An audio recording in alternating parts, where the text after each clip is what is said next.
Salut Steph, Bonjour Pierre, c'est un plaisir de te retrouver sur Verismo TV.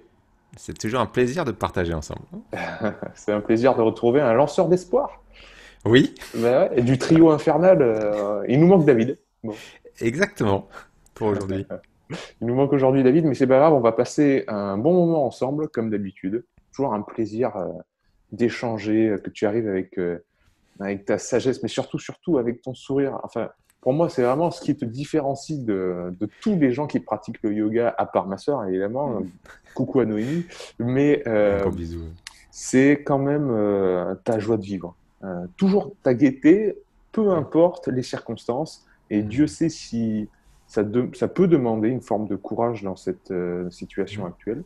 Mhm. Donc merci de nous abreuver de ton sourire comme ça à chaque Merci. fois et ta joie de vivre parce que ça réchauffe le cœur Mhm. de tout le monde. Bon, moi, Steph, j'ai pris l'initiative de faire un mois de novembre autour de l'hormèse, du renforcement. Et Mhm. les 10 premiers jours, du 1 au 10 novembre, ils sont dédiés à la respiration. Ouais, j'ai vu ça, c'est magnifique. Voilà. Je pouvais pas ne pas passer par le yoga parce que Mhm. du peu que j'en ai, ça m'a quand même donné des clés extrêmement pertinentes et intéressantes à exploiter Mhm. et des conversations que j'ai encore une fois avec Noémie, ma sœur, qui est professeure de Hatha Yoga. Elle me dit pour elle, la respiration, c'est le yoga. Le yoga, c'est la respiration, c'est Mhm. la base. C'est vraiment la base voilà, de cette sagesse-là. Et Mhm. j'aimerais qu'on explore ensemble. Moi, j'en ai une toute petite partie par la pratique du yoga Tumo qui m'a été Oui, enseignée, mais voilà, j'aimerais qu'ensemble on parle de tout ça. Euh, avec grand plaisir. et ça tombe en plus, évidemment, dans la circonstance actuelle où on est masqué, etc. Donc, je pense que ça va intéresser les gens. Mhm. Et ça vient avec ton actualité d'un nouveau livre. Alors, commençons pourquoi pas Exactement. par ça. Eh ben, écoute, c'est parti. Allez, les 4 sagesses du yoga. Oui, oui, effectivement, c'est un livre qui me tenait à cœur. En fin de compte, ce livre raconte tout mon parcours, mais à travers vraiment la sagesse des 4 grandes voies du yoga, qui sont le Raja Yoga, donc la voie royale, qui est beaucoup plus orientée vers la connaissance de la voie qui nous amène vers l'état méditatif, vers l'état, le haut degré de conscience qu'on appelle le Samadhi. Donc D'accord. c'est vraiment la voie de la méditation, le Raja Yoga, la voie royale.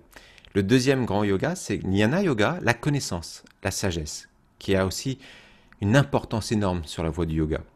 Alors, c'est vrai que lorsque on parle du yoga ici en Occident, comme tu peux le savoir, on associe beaucoup plus à l'aspect postural. Oui. Et ça a été important que cette partie du yoga a été amenée, a été enseignée dans cet Occident qui avait peut-être mis aussi, d'un certain côté, le corps de côté pendant un bon bout de temps. Et donc ça a été important, mais c'est vrai que, comme j'ai l'habitude de le raconter, de le dire souvent, et notamment à travers ce livre, c'est que la partie posturale, c'est vraiment une partie infime de vraiment la grande philosophie du yoga. Donc le troisième grand yoga, c'est le yoga de l'action. L'action, mais sans, avec une intention désintéressée. Je fais l'action pour l'action et au service du tout, du grand tout. Donc voilà, on aura peut-être l'occasion d'y revenir un peu plus tard. Et puis, effectivement, le quatrième grand yoga qui est le yoga qu'on appelle le Bhakti Yoga, la voie de l'amour, la voie de la dévotion. Donc ces 4 grandes voies traditionnelles, hein, on les retrouve dans les textes sacrés de l'Inde qu'on appelle les Yoga Shastras. Donc c'est des traités sur le yoga. Et donc dans ce livre, je définis un peu plus quelle est la définition du yoga à proprement dit et faire vraiment la différence entre les moyens ou les outils, la méthode qu'on va emprunter, qu'on va utiliser, et surtout le but, l'objectif de ces voies-là. Donc le but du yoga, hein, le but ultime du yoga. Et pour moi, c'était important de faire une différence, une dissociation, parce que des fois, on, on est trop attaché à la forme, et on en oublie, je dirais toujours, on en oublie le but, l'essence, c'est comme si on s'accroche à notre cuillère et on veut pousser notre cuillère dans le gosier alors que le plus important, c'est simplement de lâcher prise et de la faire ressortir pour que la soupe puisse aller dans le gosier. Voilà. Donc oui, c'est ça. En tout cas, ça a été une belle expérience de l'écrire et surtout de partager. Et voilà, j'ai mis mon expérience de 25-30 ans d'expérience sur la voie. Déjà, c'est fou ça. Déjà, on le dirait pas, hein, mais Tu, 108 ans quand même, mais t'es 108 ans, on pas, le dirait tu pas, on le fait es, pas quand même. cœur de jouvence, hein, le yoga, on le sait bien. Hein. C'est très important ce que tu nous dis là. Alors moi, tu me l'as quand même envoyé il y a un bon bout de temps maintenant, hein. Mhm. Oui, c'est vrai. Ouais. Je regarde des très bons souvenirs. Moi, ce que j'adore, évidemment, parce que je te connais, c'était de lire ton parcours. Donc, c'est vrai que ton parcours Bien de sûr. vie, on en avait déjà parlé dans la toute première interview qu'on avait fait de toi sur Verizon TV. Donc, ceux qui l'ont pas vu, allez-y. Euh, mais ça c'est passionnant. Et puis après, redécouvrir vraiment l'essence même du yoga à l'origine. Et comme tu le dis très bien, euh, différencier le comment du pourquoi. C'est-à-dire Oui. le comment, c'est vraiment la seule chose qu'on peut vendre, qu'on peut mettre sur Instagram, etc. Et donc, dans notre monde moderne, c'est sans doute ce qui a été mis très en avant. Par contre, le pourquoi vous faites les choses, pourquoi vous pratiquez, pourquoi il y a cette démarche-là, c'est ce qui est fondamental et ce qui est trop souvent oublié. Peu importe la pratique finalement, que vous soyez en train de jouer au tennis ou en train de manger même. Euh, Oui. il faut se Oui, demander oui. pourquoi vous faites ces choix-là au quotidien, pourquoi il y a ce cheminement et cette voie. Donc, à travers une belle sagesse du yoga qui est millénaire, c'est super, super démarche. Oui, c'est vraiment le message que j'ai voulu faire passer, c'est aussi remettre le yoga dans son contexte.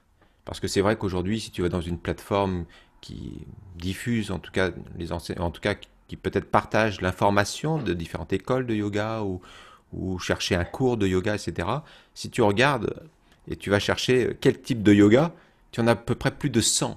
Donc d'un certain côté, les gens, en fin de compte, peuvent se perdre facilement dans toutes ces formes de yoga qui sont des fois des variantes ou qui sont simplement des yogas qu'on a créés au 21e siècle, Ouais. pour être sincère avec toi, mais qui sont loin des fois de la tradition.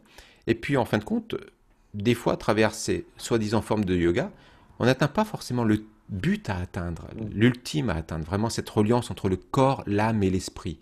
Mm. Donc, c'est vrai que des fois, on est perdu dans les moyens. On s'attache à une méthode, mais comme tu le sais, et puis à travers ta propre pratique, c'est à un moment donné, il faut dépasser les moyens et les méthodes pour aller à l'essence, hein. Je dis toujours quitter l'essence pour aller à l'essence. Super. C'est enfin, c'est presque comique, mais ce genre de propos, on ne peut le comprendre que si on est passé par la pratique. Exactement. On aura beau en parler, en débattre, ça peut rester nébuleux, se dire oui, oui, d'accord. Ou sinon, tu sais, la phrase que j'ai beaucoup plus de mal à entendre de nos jours maintenant, c'est quand on me dit tout de suite oui, je sais. La personne dit, oui, je sais. Et tu sens bien qu'en fait, elle sait pas du tout. En fait, elle sait théoriquement, mais dans la pratique, elle l'a jamais fait. Elle l'a jamais surtout vécu. Parce que le faire, C'est c'est vrai. bien, mais le vivre, c'est mieux. Ouais. Il y a des gens, ils font les choses, mais en fait, derrière, il y a rien. Il y a rien qui se passe, quoi. Mm. Donc, ouais. Et là, je rebondis sur ce que tu viens de dire, Pierre, parce que c'est essentiel. En fin de compte, ça me fait penser à vraiment ce que le yoga m'a appris, vraiment pendant toutes ces années de pratique, ces années de recherche, de quête, hein, parce que c'est une vraie quête, hein. Euh, c'est voilà, j'ai toujours été, allez, je vais mettre un mot assez comique, comme l'Indiana Jones de la sagesse, tu sais. Ben, en plus, ce mot quête, on le retrouve souvent hein, dans tes émissions, en quête de sagesse, etc. Oui, oui, oui. Et c'est vrai, en tout cas, cette quête de sagesse et cette quête sur cette grande voie du yoga à travers ces différentes saveurs m'a appris une chose, Pierre, et par rapport à ce que tu viens de dire, c'est quitter le monde du je sais à arriver à toucher au monde de ce magnifique je ne sais pas. En fin de compte, je ne sais pas. Et c'est parce que tu touches ce je ne sais pas que vas t'abandonner dans la pratique, quelle que soit la méthode, une fois de plus, que tu vas utiliser, pour dire qu'est-ce que je vais toucher, qu'est-ce que je vais aller expérimenter, comment cette connaissance que j'ai pu acquérir et qui est restée peut-être à un certain niveau livresque, mental, comment je vais la transformer pour qu'elle devienne la sagesse. Hein, comment la connaissance plutôt avec la pleine conscience, dans l'expérience de ce que je vais faire de cette connaissance, va me donner effectivement la sagesse au quotidien. Mm. Ouais. Cet adage, je sais que je ne sais pas, c'est quelque Ouais. chose que disait souvent mon père, et ce qui m'est resté vraiment à l'esprit, cet appel à l'humilité. Mm. Et, euh, et en fait, cet appel aussi, on se rend compte que je ne sais pas, ou tu vois, c'est des phrases qui sont négatives. Je ne sais pas. Mhm. Et donc, elles sont connotées aussi négativement. Et en Ouais. fait, le jour où tu te rends compte qu'en fait, c'est joyeux, tout ça, Mm. C'est que on saura jamais tout. Je Ouais. sais pas. Et c'est ça qui fait vraiment le côté joyeux de la démarche. Hmm. Dire, mais c'est beau, en fait, de ne pas savoir, d'être dans la découverte tout le temps. L'inconnu peut faire peur, mais surtout, quand on se rend compte que l'inconnu est beau, c'est là où je pense que l'expérimentation est chaque jour un cadeau de Noël, quoi. On découvre. Oui, parce que je ne sais pas, tu vois, que lorsqu'il devient comme un émerveillement, Ouais. il te fait toucher ce côté émerveillement. Hein, il va t'amener dans cette exploration de chaque chose. Je ne sais pas. Hein, en anglais, j'aime bien, c'est I don't know. C'est clair. Avec I don't know. le bon sourire qui va bien derrière. Exactement. Tu vois, c'est pas je.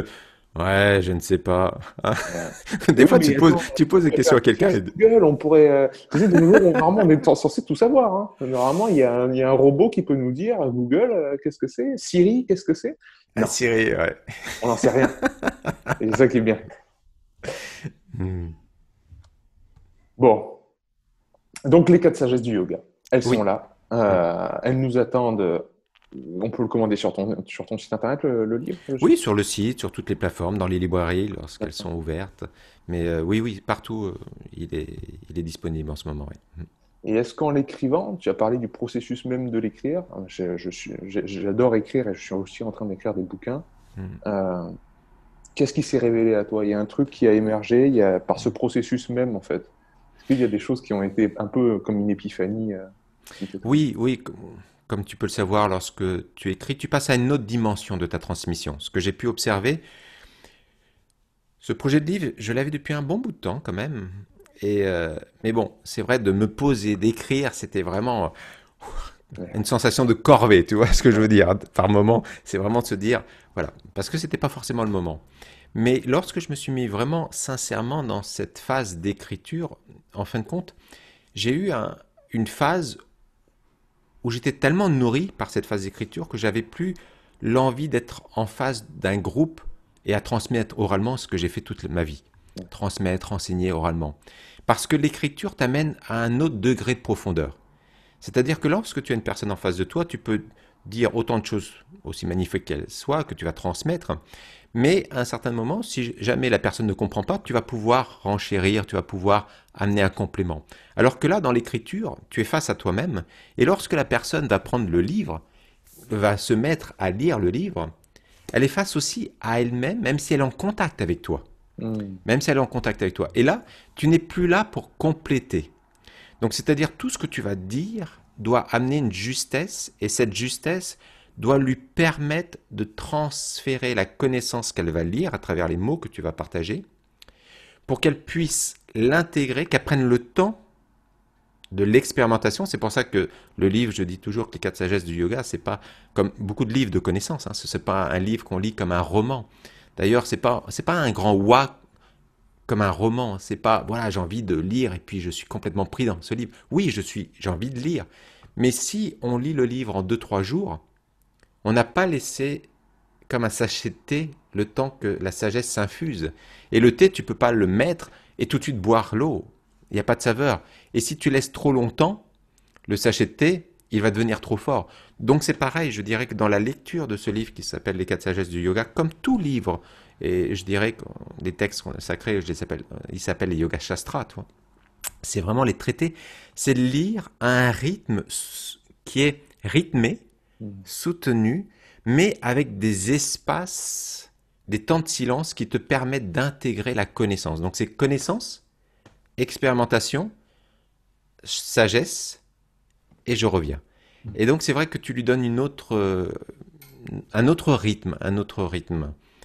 Donc c'est important, c'est important. Oui, donc le processus d'écriture a été très très fort. Et j'invite chacune des personnes, même si ce n'est pas l'objectif peut-être d'en faire un livre, mais de passer par cette phase-là en tant qu'enseignant, en tout cas, celui qui transmet déjà, je trouve que ça m'a apporté énormément. Et d'ailleurs, comme tu peux t'en rendre compte, Pierre, lorsque tu vas écrire, le choix des mots va avoir son importance. Donc dans une phrase, tu vas pas choisir tel ou tel mot par hasard. Tu vas devoir, avec bien sûr conscience, choisir le mot qui va donner, je dirais, la plus grande diversifier des palettes pour transmettre l'expérience que tu veux vraiment transmettre. Et tu l'as dit, hein, au début de notre interview, tu le dis très juste titre, c'est-à-dire que oui, bien sûr, à travers des outils, que ce soit le net, etc., tu peux passer autant de techniques. Maintenant, comme tu le dis, hein, hop, même avec son téléphone, en pleine forêt, on peut avoir une technique de respiration pour pratiquer. Mais il y a une différence entre recevoir une connaissance et avoir une transmission de la connaissance. C'est complètement deux choses différentes.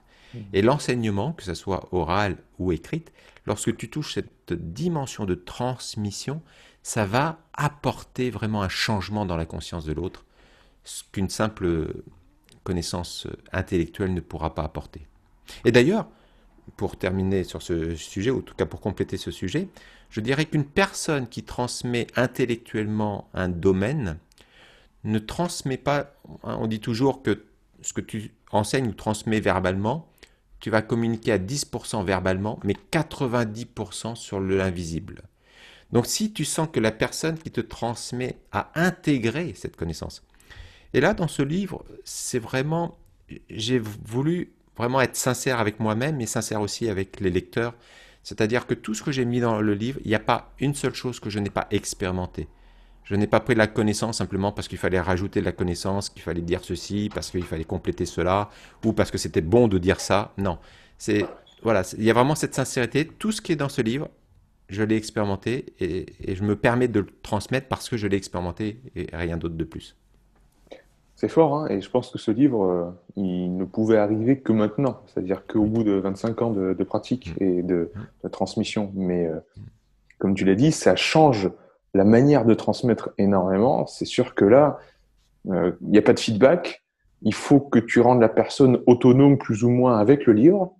Euh, j'imagine, au niveau du, du ciboulot, comme voilà, toute la posture, le choix des mots, le choix des phrases, qu'est-ce que je mets, etc. Comme ça a dû te faire travailler. Donc, en tout cas, le résultat, pour moi, j'en garde un excellent souvenir. Donc, j'invite tous ceux qui sont intéressés par évidemment, le yoga, je pense que ça intéresse de plus en plus de monde, mais surtout quelqu'un déjà qui sait de quoi il parle. Parce que, évidemment, comme dans tous les domaines qui sont à la mode, il y a à boire et à manger. Mm. Euh, les gens aussi qui sont, rien que par ce petit, voilà, ça fait quoi? Ça fait 20 minutes qu'on parle, par ces 20 premières minutes, qui sentent bien que dans ta personnalité, il y a quelque chose à trouver et que ça les touche. Mm. Euh, allez-y, foncez, parce que, voilà, on a quelqu'un qui humainement est profondément intéressant, pertinent et bon. Euh, autant se plonger dans ça, parce qu'il y a énormément de pépites à aller chercher dans cette sagesse millénaire. C'est-à-dire que on s'assoit quand même sur des connaissances empiriques. Oui. On oublie qu'il y a des informations qui ont traversé les millénaires, et si elles ont traversé les millénaires, c'est parce qu'elles sont pertinentes. Sinon, les humains les auraient occultées. Et ça, on s'en sert pas parce que ça nous aide pas dans la vie quotidienne. Si ça arrivait jusqu'à nous, et que c'était là il y a des milliers d'années, c'est parce que c'est vraiment très pertinent. Donc, mais bon, il faut l'expérimenter. Comme on disait, Oui. il Oui, faut passer c'est par vrai. la case obligatoire expérimentation, parce que, comme disait Albert Einstein, la théorie et la pratique, en théorie, c'est la même chose, mais en pratique, c'est différent. Exactement. Exact. Et puis c'est vraiment vrai, notamment sur cette voie du yoga, mais pour toutes les voies. C'est vrai. Là, c'est sûr. Euh, venons-en au fait. Dans le Oui. yoga, Oui. il y a quand même une part de pratique. Certes, quand on imagine le yoga comme ça, on fait une recherche Google Images, pour encore citer le géant, on tombe sur des gens qui sont en train de faire des postures. Oui. Mais Oui. on les entend pas respirer. Et pourtant, c'est un des piliers, si ce n'est le pilier du yoga. Parle-nous de l'importance de la respiration dans le yoga. Bah déjà, quand tu reprends cette première grande voie qui s'appelle le Raja Yoga, il y a effectivement un grand sage qui s'appelle le sage Patanjali. Alors il faut savoir que le sage Patanjali il est venu 600 ans avant le Christ, hein, à la même période à peu près où il y avait Mahavir, il y avait Bouddha. Donc c'est vraiment une période empirique pour la connaissance, la sagesse, hein. Alors il faut savoir que cette connaissance védique à cette période-là était très très très très diffusée en tout cas dans tout ce berceau de l'Inde, mais même au-delà du berceau de l'Inde actuelle. hein. C'était une connaissance qui était diffusée sur une grande partie de la planète, hein. On peut retrouver aussi bien chez les Mayas certaines connaissances aussi identiques. Donc Patanjali, la voie du Raja Yoga, tu la retrouves, Pierre, dans des textes qu'on appelle les Bhagavad Gita, on appelle le Yoga Vashishta, donc le Ramayana. Donc ce sont des textes qui datent, quand je te parle de ça, de plus de 5000 ans, hein. Tu les retrouves à 3000 ans. Les Védas, en fin de compte, c'était une connaissance qui était transmise oralement. Ouais. Donc à l'époque, ils ont dit, il y a 3000 ans avant le Christ, ils avaient déjà perçu que la conscience allait baisser. La Mm. capacité intellectuelle, la capacité de mémorisation, la capacité d'être dans cette connexion avec ce qui nous entoure, la nature, ils avaient déjà perçu qu'il y allait avoir une régression. Et c'est à ce moment-là qu'ils ont commencé à codifier et à mettre par écrit toute cette connaissance qui était verbale. Pourquoi elle était verbale? Parce que la langue sanscrite est très très très très subtile. Les intonations, c'est très différent si tu dis na. Pourtant, ça va s'écrire pareil, mais la prononciation va être très différente. Donc, il y a des subtilités très très très profondes. D'accord. Donc, l'écrire, déjà, il y a une perte de ces subtilités. Donc, Patanjali, lui, le Raja Yoga, c'était déjà établi. C'était une voie connue depuis la nuit des temps, en tout cas à cette époque-là. Mais ce qu'il a fait, Pierre, et c'est ça qui va te séduire peut-être dans ce sage Patanjali, c'est un peu ce que tu fais. C'est-à-dire, c'était important de mettre accessible la connaissance pour des gens qui avaient cette connaissance, mais ils avaient perdu l'essence et comment atteindre l'essence de cette connaissance. Donc aujourd'hui, on dirait que Patanjali a été un des premiers à créer un guide Michelin, un guide Michelin pour toute cette sagesse où il a vraiment codifié. C'est un des grands sages qui, à travers les Yoga Sutras, a codifié cette connaissance d'une façon très adaptée pour un esprit intellectuel français. Ça va nourrir l'intellect, ça va donner des pistes de compréhension. Autant qu'il y a des textes qui sont très, je dirais, hermétiques, mais les Yoga Sutras, ils donnent beaucoup de connaissances. Déjà, qu'est-ce qu'est le but du yoga, hein? Yoga Chitta Vritti Nirodha. Le premier but du yoga, c'est d'arrêter les modulations du yoga, les activités parasites du mental, hein. Lorsque le mental est clair, hein, c'est pour ça que la première sagesse de mon livre, c'est que ton esprit soit aussi clair que l'eau d'un lac de montagne. Mm. Lorsque vraiment l'eau est claire, qu'est-ce qui va se passer? Tu vois le fond du lac, mais en plus, tout ce qui est en haut se reflète en bas. C'est-à-dire que tu vois les montagnes, tu vois le ciel, et tout se reflète dans cette eau parce qu'elle est limpide. Et lorsque notre mental est limpide et clair, toute la création se reflète dans notre esprit. Et on comprend les lois de cet esprit. Sur ça, pardon de te couper, mais je pense que c'est important de faire un point. J'entends souvent des personnes dire que justement, le yoga, c'est le but du yoga, c'est d'arrêter le mental. Et je pense que là, tu viens de nous donner une clé. Et à chaque fois, moi, ça me fait bizarre. Je dis, mais arrêter le mental, c'est le but du yoga. Moi, le yoga, c'est tellement plus vaste que ça. Ouais, Tellement plus vaste. ouais. C'est une voie, c'est etc. Et là, tu viens de nous dire, non. L'un des buts du yoga, c'est d'arrêter les perturbations, Oui, les fluctuations du oui, mental. oui. Pas C'est, d'arrêter c'est- le mental, c'est d'arrêter Non, les perturbations. non, c'est comme l'océan, tu peux pas enlever l'eau. C'est ça. C'est exactement Mais ça. par contre, dès qu'il va y avoir des modulations, dès qu'il va y avoir de l'air, du vent, etc., il va y avoir des courants aussi, des courants au niveau de l'eau à l'intérieur. Donc, qu'est-ce qui va se passer? Il va commencer à y avoir des fluctuations, des vagues légères qui vont devenir de plus en plus fortes. Puis après, ça va devenir des tempêtes, etc. C'est ce que vit notre mental, en fin de compte. Et c'est quelque chose de très important, ce que tu as noté, parce que, en fin de compte, c'est ce que je dis aux personnes qui veulent apprendre à méditer. La première chose, c'est si vous mangez, vous n'allez pas dire à votre intestin, non, ne digère pas. Si tu respires, forcément, tu vas pas dire à tes poumons, non, ne respire pas. Ou le cœur, non, tu vas arrêter de faire circuler le sang. C'est un organe de la pensée. Donc, comme tout organe, dès qu'il est nourri par quelque chose, si tu donnes de la nourriture, l'organe qui est l'intestin et tout le système de l'estomac va permettre de digérer. Donc, si tu lui donnes pas de la nourriture, le système digestif se met au repos. Et c'est pour ça que tu parles de tout cet apport en jus, en jeûne aussi. Le jeûne, c'est tu vas mettre justement, en fin de compte, tu fais au corps ce que la méditation va faire au mental. C'est, là, tu vois, c'est Yoga Chitta Vritti Nirodha. Non, je vais ne plus nourrir, je vais plus laisser rentrer de la nourriture à ses sens, ses cinq sens, hein. Donc les cinq sens qui me composent, ça peut être aussi bien l'odorat, la vue. Donc quand tu fermes les yeux, déjà, tu coupes une nourriture énorme, toute la nourriture de la vue. Donc forcément, par exemple, une personne aveugle est beaucoup moins perturbée, déstabilisée, parce que la vue est en moins. Donc il est beaucoup plus attentif, sa capacité est beaucoup plus attentive. Donc voilà, donc c'est vrai qu'une des activités, c'est de réduire cette activité du mental pour que, à un moment donné, s'éveille en nous cette pleine conscience, qui est déjà là, c'est comme ton frigidaire, il fait du bruit, mais tu l'entends plus. Mais par contre, coupe l'électricité, tu vas dire waouh, quel silence. Mais à force d'être habitué, tu ne vois plus. Donc à force d'être habitué par ce bruitage mental, on n'a plus conscience qu'on est dans ce bruit. Donc pour en revenir à Patanjali et surtout à l'essentiel de la respiration, parce que c'est ta question, c'est-à-dire que dans ces Yoga Sutras, il y a un passage où il va codifier ce Raja Yoga et on va l'appeler le Ashtanga Yoga. Mais pas la voie qui a été créée plus tard, hein. D'accord. Vraiment, l'Ashtanga, c'est vraiment la notion de Anga, c'est membre. Ashta veut dire 8. C'est les 8 membres, les 8 piliers qui va m'amener à vivre l'expérience de l'union du corps, de l'âme et de l'esprit. Cette reliance avec l'ultime, cette voie de la méditation qui va me mettre en contact avec ce haut degré de conscience où je vais avoir différentes expériences, dont la cessation du mental, un des aspects. Mais ça va beaucoup plus loin. Donc, ces 8 membres, ça part ce qu'on appelle les yamas, donc c'est des codes éthiques, morales vis-à-vis de l'extérieur, un code de discipline aussi intérieur, un code éthique intérieur, donc les niyamas. Et puis après, il va y avoir asana, donc la posture. Mais c'est plus que la posture, comme on voit, guerrier, etc. C'est quelle est la posture que j'habite.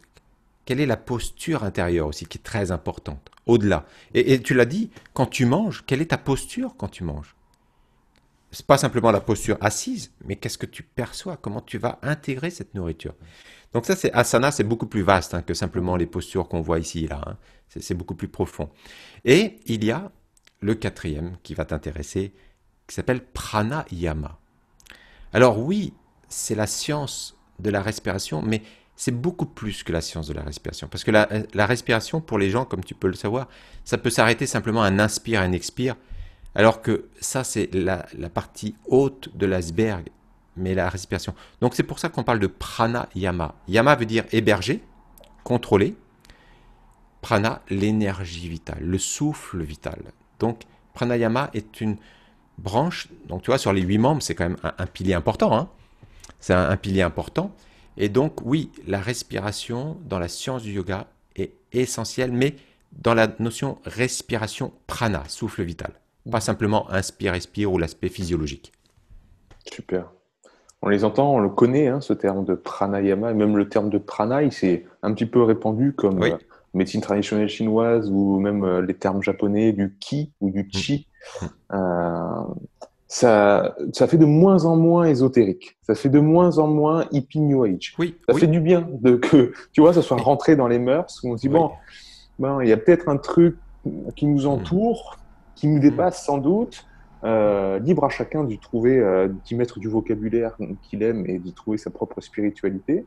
Euh, mais la respiration, ça semble être quand même l'outil qui nous connecte le plus directement à tout ça. Enfin, Oui, moi, en tout cas, c'est comme ça que je le perçois, hein. Peut-être qu'il y en a qui oui. disent que c'est plus par la réflexion, par la méditation. Ils n'ont pas besoin de passer directement par la respiration. En tout cas, je trouve que cette respiration-là, c'est une connexion entre notre intérieur et notre extérieur, Mm, entre notre environnement et nous-mêmes, mm. euh, de manière physique, hein, on sent bien, il y a un truc qui rentre, il y a un truc qui sort sans arrêt, Oui. mais aussi de manière plus spirituelle aussi, hein. On a l'impression qu'on voyage quand on prend le temps Oui. de se concentrer sur sa respiration un petit peu. Donc, dans les pratiques, dans les cours, dans les stages que tu vas faire, euh, où est-ce que la respiration va trouver sa place? Comment tu Mm, vas la transmettre? Est-ce que c'est quelque chose que tu vas donner en premier, dans les premiers temps peut-être? mm, Ou est-ce que ça va venir avant? Comment les gens sont réceptifs? Et d'ailleurs, comment les Français sont réceptifs mm. par rapport à tout ça? Très bonne question. En ce qui me concerne, c'est une pratique que je mets relativement très tôt. D'accord. Quand je soit j'accompagne individuellement une personne, soit ça soit dans un groupe, la respiration est très très importante parce que tu viens de le dire. En fin de compte, c'est le lien entre le monde de l'extérieur et le monde de l'intérieur. D'accord? L'autre aspect, pourquoi c'est très important, c'est parce que le souffle, la respiration, ton schéma respiratoire est le reflet de ton schéma émotionnel. C'est-à-dire qu'une personne qui a peur va avoir la respiration coupée, en suspens. Une personne qui est en colère va avoir une respiration courte, rapide et saccadée. Une personne qui est triste, apathique, elle va plus expirer qu'elle va inspirer. Et une personne qui est joyeuse, d'ailleurs, si tu dois imiter quelqu'un qui est joyeux, qu'est-ce qu'il va faire? Hein, le torse bombé, hein, tu vois toutes ces photos à l'heure actuelle de bien-être, un salon bien-être avec ces personnes avec les bras. donc donc la respiration est essentielle. Mais peut-être si tu es d'accord avec ça, parce que je sais que tu as abordé vraiment la respiration et c'est magnifique. Je dis souvent aux personnes qui font du yoga avec moi ou dans ma formation de professeur de yoga, je dis souvent d'aller écouter et voir tes émissions parce que sur le plan physiologique, c'est tellement bien mené, la compréhension est là et c'est très très important. Ce qui est important dans le monde du yoga, si tu veux, c'est faire la différence que lorsque tu inspires, hmm, quand tu inspires, il y a effectivement une partie de ce que tu vas inspirer, c'est de l'oxygène, hein, et un très très infime partie, c'est du dioxyde de carbone, hein. L'autre, c'est l'azote pour véhiculer tout ça. Mais je ne vais pas entrer dans cet aspect physiologique, je laisse vraiment nos amis aller voir tes vidéos, ils seront tellement plus précises. Et quand tu expires, tu vas rejeter aussi de l'oxygène, mais à un pourcentage beaucoup moins, hein. Généralement, on dit qu'on inspire à 20% d'oxygène et puis 16% on relâche de l'oxygène, et 4% par contre devient du dioxyde de carbone. Donc c'est le dioxyde de carbone qui est dans notre système. Donc on va avoir un échange gazeux à travers cet échange. Mais ce qui est le plus important, si tu veux, dans la voie du yoga, dans la voie du pranayama, c'est pas tant l'oxygène, parce que de toute façon l'oxygène c'est important. Sans lui, hop, c'est fini. Tu n'es plus là. Mais par contre, ça va être le prana, l'énergie vitale que tu prends à chaque inspire. Donc ça, le prana, c'est très très important parce que c'est l'énergie vitale. Je dirais que c'est comme ton système, il est bien préparé, hein. Donc tu as plein d'appareils électriques, donc tout ton circuit électrique, il est mis en place, d'accord? Mais si maintenant tu lances pas et tu fais pas véhiculer l'électricité, tout ton circuit électrique, ça va pas avoir son importance. Donc je dirais que de toute façon, la respiration, le souffle, c'est ce qui te permet de maintenir ton corps en vie, l'oxygène. D'accord? Donc ça, c'est ça. Mais maintenant, la capacité de prendre cette énergie vitale va être importante parce que le prana, dans la science yogique, se divise en 5 sous-pranas. Et là, c'est très intéressant. Parce que tu vas comprendre. En fin de compte, pour faire la différence entre l'oxygène, et je sais que tu aimes bien les images, entre l'oxygène et puis le prana, c'est-à-dire que dans ton courant, tu vois, il y a du courant, ton système, il est alimenté en courant, donc tu vas avoir de l'ampérage, donc ça c'est avec le volume de ton électricité, et le voltage, c'est la force de ton électricité. Donc c'est-à-dire tout ton système est sous courant, mais si tu n'as pas de voltage, et selon le voltage, par exemple, si jamais dans ta maison, il y avait plus de 220 volts et que le système électrique ne pouvait fournir que du 110 volts, tous tes appareils en 220 volts vont s'arrêter et seuls tes appareils en 110 volts. Et si on commence à enlever et à devenir du 24 volts, même tes appareils en 110 volts ne pourront plus fonctionner. Donc le prana est essentiel parce que plus tu as du prana, plus ton système physiologique, énergétique, mental, intellectuel, la mémoire, tout ton système va passer à une autre dimension de fonctionnement. Donc c'est-à-dire que tes sens vont s'affiner. C'est-à-dire que tout d'un coup, tu vas pouvoir affiner tes sens. Donc il y a 5 sous-pranas. Alors je ne sais pas si tu voulais que je les nomme dans cette Bien vidéo. sûr, fais-toi plaisir. Hein. Alors là, on est là pour apprendre, hein. Voilà, donc il y a 5 sous-pranas. Et le premier, c'est justement le prana. On va reprendre le terme prana avec un petit p. Prana. C'est-à-dire, c'est la partie de cette respiration, de ce souffle vital qui va énergétiser ton système. Et si tu ne fais pas rentrer dans ton système ce prana, et ben tous les autres pranas vont pas pouvoir être dynamisés. Donc le deuxième qui va être très important. Et à chaque prana, ce qui est intéressant sous prana, si tu veux, il va y avoir un aspect psychologique de la personne qui va agir aussi. Donc, deuxième sous prana, c'est le samana. Ta capacité, ton souffle vital qui va extraire les nutriments que tu fais rentrer à travers la nourriture, extraire l'oxygène de l'air, extraire l'information de ce que tu reçois à travers les oreilles, de ce que tu reçois à travers la vue, ta capacité d'extraire. Une personne qui manque de prana ne va pas avoir cette capacité d'extraction. Donc une personne va lui dire quelque chose, mais elle va mal interpréter. Elle va pas comprendre ce que l'autre personne lui dit. Parce que cette capacité, ce samana, ce souffle vital est sous-alimenté. Donc ma capacité d'extraire est diminuée. Donc si ta capacité d'extraction est diminuée, ta capacité de dispatchation, de diffusion, donc c'est-à-dire que si j'extrais mon oxygène, je vais pouvoir le diffuser. Si je ne l'extrais pas, il ne va pas pouvoir aller jusque dans mes orteils ou dans mes doigts. Sur le plan physiologique, sur le plan lymphatique, la lymphe ne va pas pouvoir fonctionner. Tout mon système lymphatique, mon système parasympathique, sympathique, tout ça va être beaucoup plus endormi. Donc Viana, ça c'est le troisième souffle vital. Le quatrième souffle vital qui est très intéressant, c'est Apana. Une fois que tu as fait rentrer la matière, si on prenait un exemple de l'usine, tu vois, tu as fait rentrer la matière, qui est ton textile peut-être, si c'est une industrie en textile. Donc tu as fait rentrer ta matière brute, hein, donc l'air, à travers l'oxygène et le prana. Donc qu'est-ce que tu vas extraire comme textile? Donc tu vas prendre le bon, etc. Tu vas le découper, et une fois que tu as pris la bonne matière, tu en as fait des habits, tu vas le dispatcher dans les différents, en tout cas, départements. Hein. Tu vas le faire coudre, tu vas le faire tailler, etc., etc. Mais toutes les chutes qui restent, tous les déchets, tu vas plus les garder, ils sont plus utiles. Donc, il y a un souffle vital qui est essentiel, c'est apana, l'ancrage, mais aussi ce qui va te permettre de faire fonctionner tout ton système démonctoire pour éliminer les toxines. Donc, c'est-à-dire que ce soit la langue, que ce soit les intestins, tout ton système, la peau, hein, la transpiration, ne peut pas fonctionner si c'est prana. Et c'est la différence entre un cadavre et puis quelqu'un qui a envie. C'est tout le système physiologique est encore présent, mais le prana n'est plus là. Le frigidaire est encore présent, mais il n'y a plus d'électricité pour faire fonctionner le frigidaire.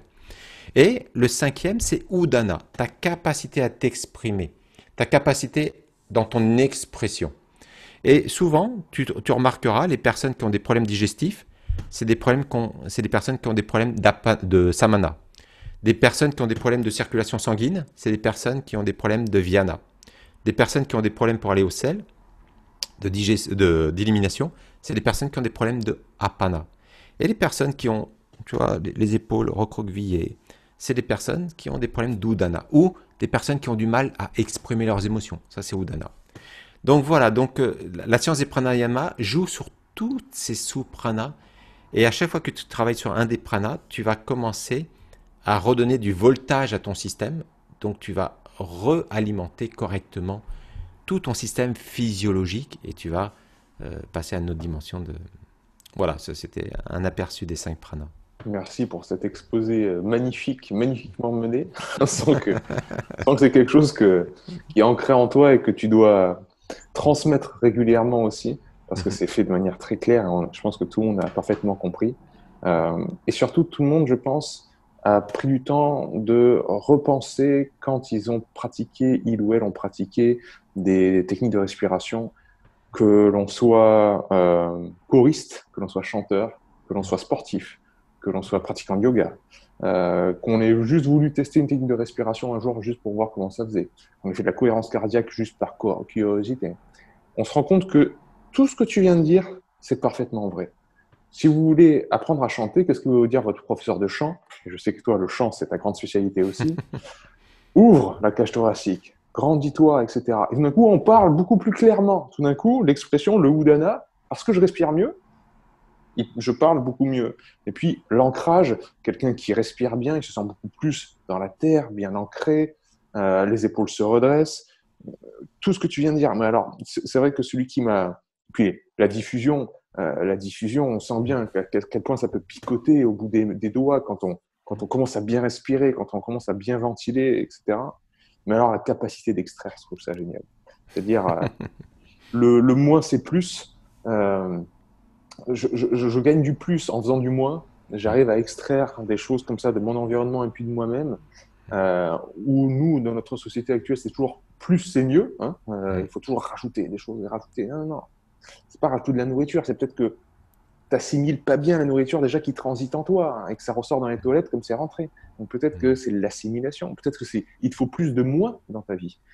Et cette énergie-là, une fois qu'on a retrouvé l'énergie du corps, une fois qu'on est en bonne santé, c'est généralement là que les personnes qui étaient en sous-poids, qui ont du mal, tu vois, à reprendre du poids, qui sont le teint très blanc et vraiment très maigre, arrivent à reprendre du poids. Pourtant, elles n'ont pas changé les quantités. C'est qu'elles ont fait les bons choix dans leur vie pour être d'abord en bonne santé et ensuite reprendre du poids.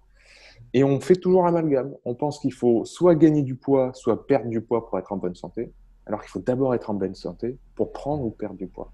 Et ça, c'est l'amalgame que tout le monde fait. Donc en fait, les conseils sont toujours les mêmes. Les conseils que quand on me demande, ah, mais moi, j'ai pas à perdre du poids, il faut que je prenne du poids. Et moi, c'est plutôt l'autre problématique inverse. Non, non, mais oui, mais la solution est la même, les gars.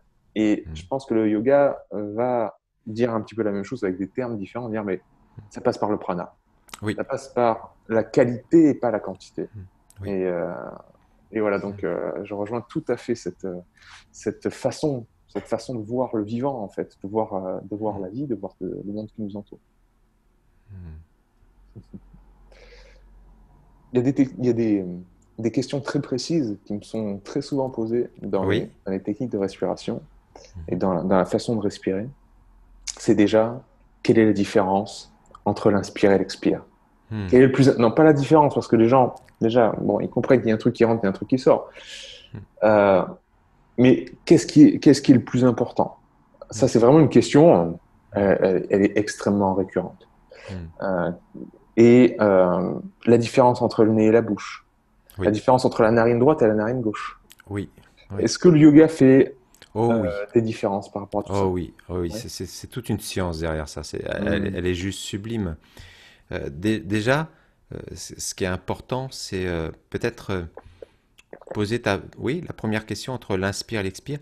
Là où la science du yoga, si tu veux, a porté son attention sur des phases dans la respiration qui sont très peu mis en évidence dans le monde occidental. On va les appeler les kumbhaka, c'est les rétentions. En fin de compte, la rétention a une place essentielle dans la respiration. Donc surtout, ce qui est important de percevoir, c'est que la respiration, la science des pranayama, c'est passer d'un système inconscient et involontaire, qui est ta respiration. Tu n'as pas besoin d'être conscient que tu respires pour respirer. Tu n'as pas besoin de le faire volontairement pour respirer. Et heureusement, parce que quand tu dors, tu ne pourrais pas le faire. Donc c'est une bénédiction. Maintenant, lorsque tu commences à le transférer et que ça devient une science et un mécanisme conscient et volontaire, c'est là où tu vas pouvoir avoir une modulation de ta respiration.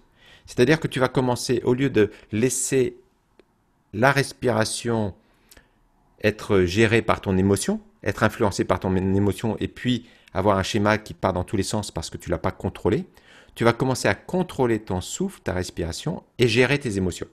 Donc ça, c'est très important.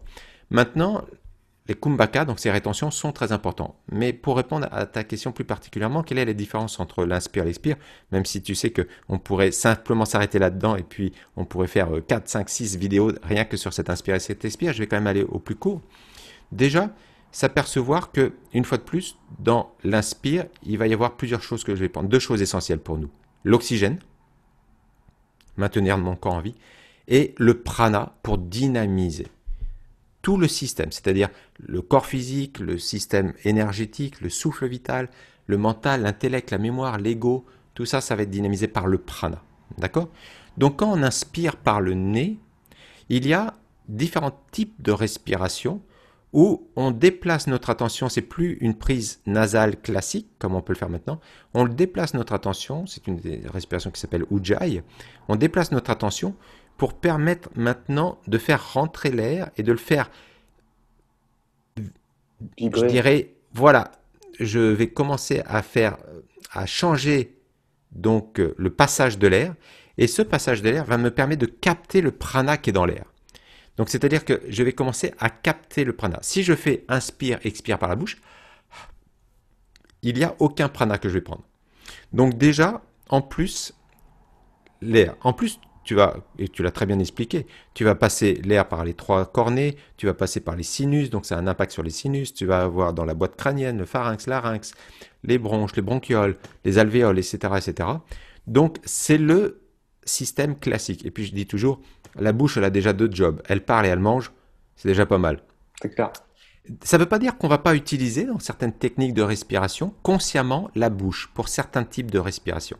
Mais ce n'est pas la respiration de base. Donc c'est-à-dire que c'est simplement pour désamorcer certains mécanismes mentaux, psychologiques qu'on va l'utiliser. Maintenant, l'inspire est essentiel parce que l'inspire énergétise et l'expire détend. L'inspire, l'air est frais, l'expire, l'air est chaud.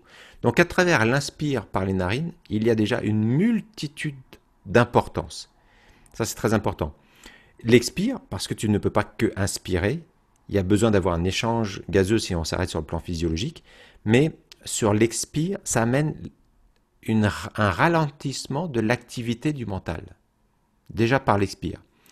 Donc, si tu portes ton attention sur les 3 cornets, ça va, selon le cornet par lequel tu vas faire passer les canaux par lesquels tu vas faire passer l'air, tu vas travailler sur l'abdominal, le thorax ou les clavicules. Donc l'inspire, c'est énorme, c'est énorme. Donc oui, c'est important d'inspirer par le nez. Narine gauche, narine droite, oui, c'est important parce que la narine gauche, dans la tradition yogique, c'est la narine lunaire. Donc c'est tout ce qui est lié avec le système parasympathique. Donc quand une personne a une narine bouchée, généralement, c'est que c'est une personne qui ne prend pas soin de se reposer. Son système, généralement, lui dit qu'il y a une défaillance au niveau de son système parasympathique. Le système solaire, donc la narine droite, qui est liée avec 2 conduits qu'on appelle Ida et Pingala, la narine droite est liée avec le système solaire. Donc c'est le système sympathique. Et l'alternance, si les gens étaient attentifs, on pourrait checker en mettant le doigt sous le nez, on inspire, on expire, et on s'aperçoit peut-être que l'air sort plus à gauche, ou l'air sort plus à droite, ou l'air sort au même niveau. C'est-à-dire qu'il y a 3 possibilités. Si la 4e, il n'y a aucun air qui sort, là, ça veut dire que c'est très très mauvais. donc je vais m'attacher simplement aux 3 possibilités. C'est narine gauche. Donc ça veut dire que la narine gauche est active à peu près pour 60 à 70 minutes, des fois 80 minutes. Donc elle va être active. Et puis après, ça va basculer à la narine droite. Donc là, ça va t'intéresser parce que si c'est la narine gauche qui est active, c'est-à-dire c'est le système parasympathique, donc on ne mange pas pendant que la narine gauche est active. C'est-à-dire que si tu manges pendant que la narine gauche est active, ce qui va se passer, c'est que ton système digestif n'est pas assez fort pour digérer.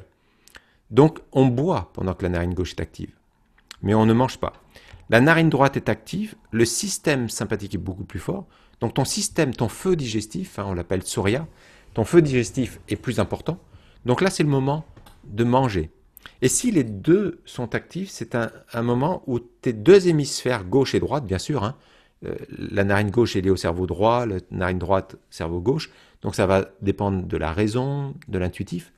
Donc si tes 2 fonctionnent, c'est-à-dire que c'est une période beaucoup plus créativité, beaucoup plus intuitif, c'est une période propice à la méditation, l'esprit est clair, limpide, c'est là où tes pensées intuitives peuvent venir à ce moment-là. Donc c'est pour ça que dans la tradition du yoga, on va faire cette respiration alternée avant une méditation pour permettre justement à l'équilibre du système Ida Pingala, sympathique, parasympathique, pour que le système soit, je suis en train d'être dans une activité sereine et un repos conscient. C'est très très rare ça. Les gens, soit ils sont dans un repos mais ils sont complètement fatigués qu'il n'y a plus de conscience, ou soit ils sont dans une activité mais il n'y a pas de sérénité, ils sont dans une activité fébrile. Donc oui, Pierre, pour rejoindre en tout cas pour répondre à tes questions, l'inspire, l'expire, si c'est narine gauche, narine droite, ça a complètement une importance. S'il y a une rétention en plus, c'est très important. C'est toute une science derrière. Une très très très grande science. C'est C'est passionnant, c'est vraiment les détails du yoga qui me passionnent particulièrement, que j'ai pris vraiment plaisir à étudier et je suis étonné qu'il y ait peu quand même d'études scientifiques qui soient venues corréler tout ça. C'est dommage. Je trouve ça un petit peu dommage parce que par la pratique, quand même, faites-le, hein, juste pratiquez, vous allez voir à quel point c'est puissant et à quel point ça marche. Donc, bon, c'est de l'empirisme, c'est génial. Comme j'ai dit, c'est la Ouais, plus profonde des connaissances ouais. que l'on ait. Donc, on peut pas le contredire. Hein. Si ça a traversé les âges, c'est qu'il y a vraiment énormément de pertinence derrière. Donc, j'invite tout le monde à pratiquer ça. Et on va terminer l'interview avec de la pratique. Euh, Oui, oui, oui. la pratique, tu vois, dans ce monde, enfin, dans ce monde, dans cette époque qui est quand même beaucoup plus tournée sur le sympathique, Oui. c'est-à-dire l'activité du mental et puis quand même une grosse dose d'anxiété par rapport à l'actualité, par rapport à la situation économique, humaine, etc. Les gens sont évidemment empêtrés un petit peu dans ce marasme. Quand ils sentent que la journée s'emballe un petit peu et que je sens bien que je suis oppressé, je me sens pas bien, etc. Qu'est-ce que tu pourrais donner comme un petit outil qui durerait quelques secondes, voire quelques minutes, que on pourrait faire plus ou moins partout, Oui. voilà, par la respiration. Oui, comme tu le sais, hein, les techniques, c'est impressionnant, les nombres de techniques de respiration qui sont présentées dans cette science du yoga. Et des fois, les personnes ne l'abordent pas en pensant que c'est très, très élaboré, c'est très compliqué, etc. Et en fin de compte, les pratiques sont simples, pas simplistes, simples, mais ça active certains schémas. Et là, je pense que la technique qui me vient, alors c'est une forme simple, hein, d'une technique. Ouais, Chandra, c'est la lune, donc c'est la narine lunaire, donc comme je te disais, ce qui est lié avec le système parasympathique. Et puis l'autre, c'est Surya, Surya. Donc là, c'est une technique qu'on appelle Chandra Beda, une forme simple. Il y a des formes élaborées de cette respiration, mais là, c'est une forme simple que tout le monde peut faire à chaque instant. Le mieux, c'est de le faire pendant 5 à 10 minutes, mais déjà, là, on peut le faire pendant 2-3 minutes, et ça va suffire pour déjà apprendre la technique. Alors, je pose ma main d'une façon très simple, hein. Je vais au plus simple, soit de cette façon pour faire une pince, ou soit de cette façon pour faire la pince. Voilà. d'accord. Pour l'instant, c'est pas tant l'importance. L'importance, c'est que je puisse avoir une pince qui va être appliquée pour faire mes narines droites avec le pouce Terminer une droite avec le pouce. Ok. et annulaire auriculaire, Mhm. narine gauche. Ok. Voilà. Alors que les doigts soient pointés. Alors on touche pas le front, hein, qu'ils sont pointés ou refermés. Ça, c'est comme vous vous sentez confortable. De préférence, la main gauche pour l'instant, pour cette version simple, posée sur la cuisse, main ouverte. Voilà. Donc la colonne vertébrale doit être bien droite. Voilà, donc ça, c'est toujours très important, la colonne vertébrale bien droite. Donc je me prépare et je vais déjà vous donner l'information pour bien pratiquer. Donc déjà, avant toute respiration, c'est important d'inspirer et d'expirer complètement. Très simple, hein, une version très simple. J'inspire, voilà, faire bien attention que c'est ventre, poitrine, clavicule pour prendre le maximum d'air. Hein. Inspire et j'expire. Maintenant, sur ma prochaine inspiration, je vais inspirer. Et là, je vais expirer complètement par les deux narines.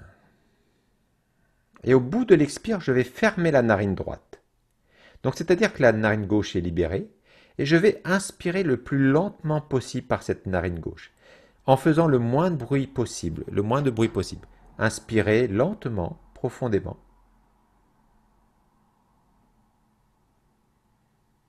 Et quand vous sentez que vous êtes arrivé au bout de l'inspire, vous allez fermer les deux narines et vous faites une rétention, ce qu'on appelle une kumbhaka. Kumbhaka à plein. Et quand vous sortez, vous allez expirer narine droite, mais tout doucement.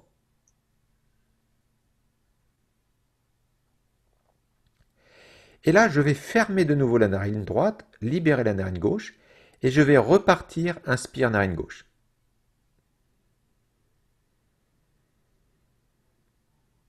Donc continuez, maintenez les doigts, fermez les deux narines,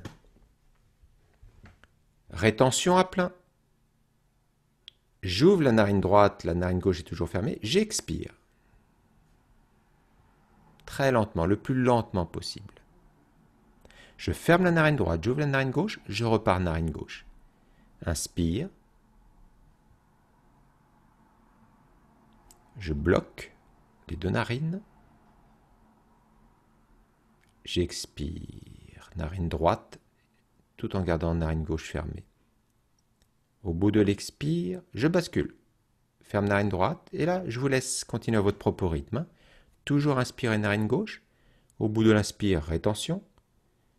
Je libère la narine droite tout en maintenant la narine gauche fermée. J'expire lentement, le plus lentement possible par la narine droite. Une fois que j'ai expiré, je referme la narine droite, j'ouvre la narine gauche pour continuer le cycle. Et je vous laisse 1 ou 2 minutes vraiment à continuer cette respiration.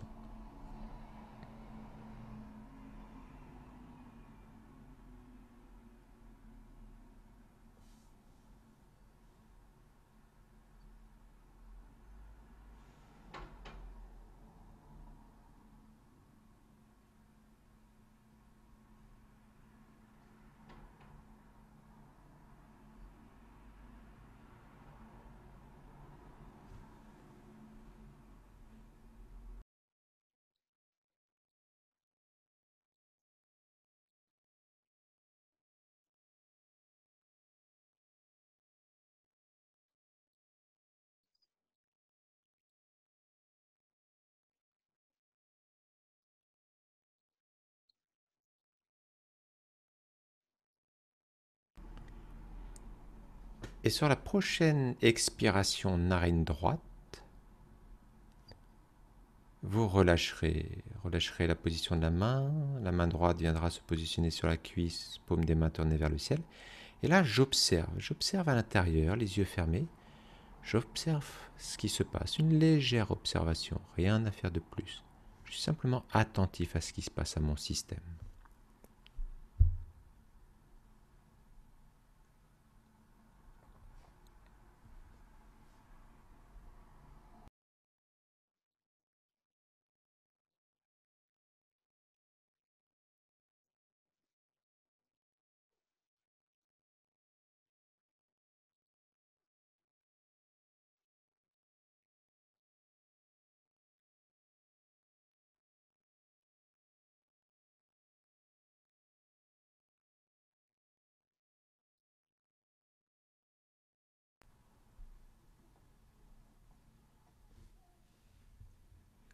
Et reprenez une grande et profonde respiration avec un beau sourire.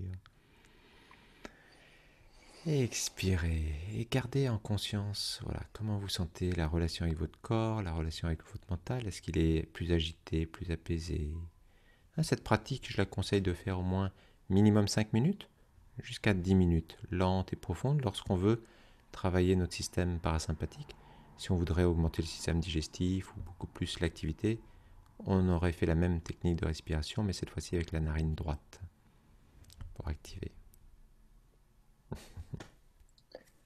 Un grand merci, Steph. Vraiment, c'est rigolo parce que je me souviens encore du confinement d'avant, et du premier confinement où j'ai recommencé à faire les lives, où je plaçais une technique de respiration à une demi-heure, parce que les lives durent 1 heure, donc à mi-chemin, on faisait une technique de respiration. Et à chaque fois, je décolle tellement que j'oublie complètement que je suis en live. On est en train de faire... Et là, je suis en train de suivre une méditation ou je suis en train de faire une émission avec Stéphane, tu vois, j'étais complètement perché. Donc, tu m'as bien guidé. Merci pour cette belle technique et qui a fait émerger des questions en moi qui me sont souvent posées, encore une fois, parce que le Kumbhaka, Maurice, il avait une phrase très forte qui disait « Celui qui maîtrise le Kumbhaka maîtrise sa vie ». Oui. Ça, c'est vraiment un credo qui m'est resté très fortement en tête et qui m'aide énormément dans les périodes justement de stress, que ce soit volontaire ou involontaire. C'est-à-dire quand je me mets dans le froid ou quand je me mets ou que je sens dans une situation que je ne maîtrise pas, observer non seulement sa respiration, comme tu l'as dit, mais observer ses apnées, observer ces moments de... Est-ce que je suis capable de maîtriser ma rétention? Ou est-ce que rien que le fait de partir en rétention, c'est alerte rouge et ça, pour moi, c'est un signe très, très fort. Et surtout, d'observer sa narration interne quand on part en apnée. Et là, généralement, les pensées qui viennent sont très intéressantes à étudier. Et donc, pour en venir à la question qui m'est souvent posée, c'est quelle est la différence entre la rétention poumon vide et rétention poumon plein. Hmm. C'est très très vaste la science qui est derrière, mais déjà, la rétention poumon vide est intéressante pour voir à quel point déjà au niveau des alvéoles, ça permet aussi la transmission de l'oxygène qui est dans les alvéoles pour que ça puisse se passer dans les veines, pour que ça puisse être après véhiculé par les globules rouges. Donc cette pression est assez importante, mais aussi c'est combien de temps tu peux maintenir ton taux de dioxyde de carbone. C'est parce qu'en fin de compte, dans les rétentions, c'est assez intéressant, au-delà d'autres aspects, hein, des aspects plus subtils sur les différents pranas, parce que tu agis sur les différents pranas. Mais si, pour répondre d'une façon très courte à ta question, un des aspects, c'est plus tu es capable de contenir le dioxyde de carbone dans ton système, plus tu es capable de faire face à des stress intenses. C'est une très très belle science derrière ça. Alors, mais comme tu l'as dit, c'est par palier qu'il faut y aller. On n'y va pas. C'est comme voilà, c'est toi qui fais la musculation, tu vas par palier. Tu vas pas tout de suite soulever 75 kilos alors que ça fait 3 ans que tu as oublié d'en faire. Donc c'est pareil. Les kumbhaka, les rétentions, c'est intéressant. Et surtout, il y a quelque chose qui est, quand tu fais des rétentions légères, c'est simplement observer que dans l'une ou l'autre des kumbhaka, il y a une cessation d'activité. Tu n'es plus dans le flux soit lunaire ou soit solaire, tu es dans une suspension. Et donc un texte, un shastra qui est très très puissant, c'est le Vigyan Bhairav. C'est une des techniques pour atteindre la réalisation, l'observation de cette cessation d'activité. Voilà. Je vais y penser ça la prochaine fois. J'ai mis une vidéo aujourd'hui en ligne qui va t'intéresser sur ça, qui est par rapport à la peur viscérale. Euh, en fait, tu as parlé de l'accumulation du CO2 qui Oui. va augmenter justement dans les rétentions à poumon vide qu'on utilise beaucoup dans les méthodes que je transmets autour de la méthode Buteyko, autour du renforcement par la respiration. C'est très souvent des rétentions à poumon vide pour pouvoir apprendre à tolérer le CO2 en nous. Voilà, il y a un effet qui s'appelle l'effet Bohr qui nous dit que c'est le CO2 qui induit aux globules rouges de relâcher l'oxygène aux cellules.